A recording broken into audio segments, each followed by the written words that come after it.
I'm a battered wife. Wag patulpo.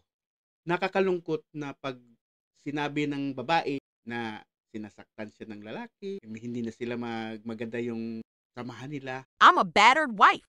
parang sinasagot na lang ng ano, gasgas na yang rason na yan para i-justify, para i-justify yung mga ginagawa nung babae.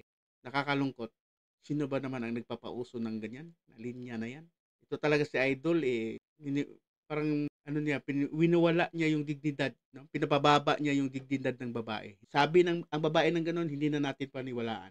Yun ang gusto ni Idol eh.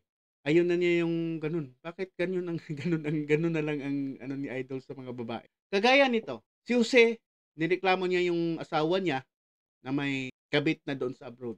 Dahil sa pagpatulpo ni Jose, nalaman natin na hiwalay na pala sila. Matagal na silang hiwalay kasi I'm a battered problema, wife. tapos padala papunta sa tulpo, pinapapahiya ang yung mga bata. Ewan ko. Kawawa na yung mga Pilipino.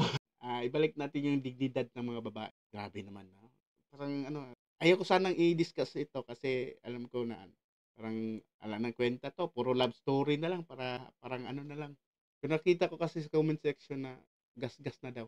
Tapos may nakita na may napanood na din ako na pati si Idol mismo nagsabi na gas-gas na daw yung ganitong mga rason na pag nangaliwa yung babae, irason ng babae na yung I'm a bugbog siya, battered wife. hindi na siya masaya sa kailangan i-justify niya yung pagpangabit niya o pagloko niya kasi binubugbog siya, sinasaktan siya ng asawa. Si Idol talaga.